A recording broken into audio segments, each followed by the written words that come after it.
melaporkanmu ke kantor polisi.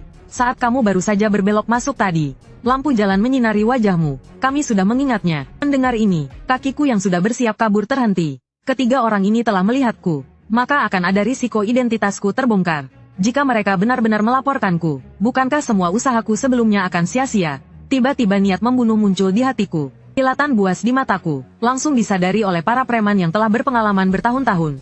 Di dunia kejahatan itu, bos mata anak ini seperti ingin membunuh. Membunuh ya, hanya dengan bocah miskin sepertinya. Karena dia sudah punya niat membunuh. Itu berarti harta di dalam tasnya sangatlah berharga.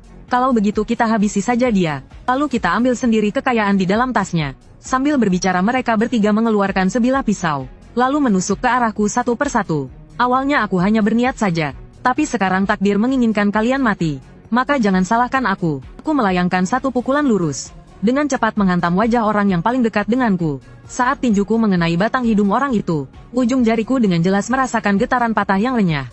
Orang itu terpukul hingga kedua kakinya terangkat dari tanah. Terlempar ke belakang sejauh 7-8 meter baru kemudian jatuh. Lalu berguling beberapa kali di atas lantai batu sebelum akhirnya berhenti. Dua orang lainnya melihat pemandangan ini. Tubuh mereka gemetar ketakutan. Mereka langsung menyadari bahwa mereka telah memprovokasi seorang praktisi kemampuan berurutan. Tapi biarpun takut, kedua orang itu tidak mundur. Karena sudah terlanjur. Kalau bukan kau yang mati, akulah yang hidup.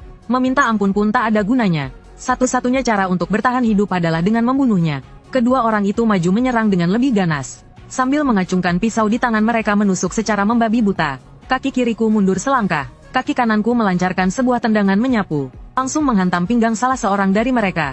Terdengar lagi suara tulang retak yang lebih nyaring. Menjalar melalui tulang kakiku. Terlihat orang itu terlipat menjadi dua dengan sudut yang aneh. Mengikuti gerakan kakiku, ku terayun-ayun di udara. Menghantam pengikut terakhir yang maju menyerang. Aku tidak ragu-ragu, melompat ke depan. Tiba di hadapan pengikut yang sempoyongan karena tertabrak itu. Aku kembali mengangkat tinjuku. Ampuni aku.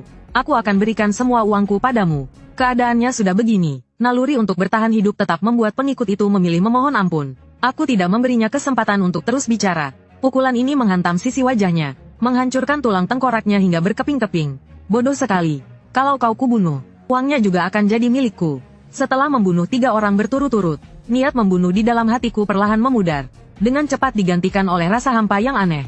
Dia menghela napas dengan perasaan hampa. Tak disangka dirinya benar-benar telah membunuh orang. Tapi ini juga demi melindungi diri. Tak ada lagi yang perlu dikatakan.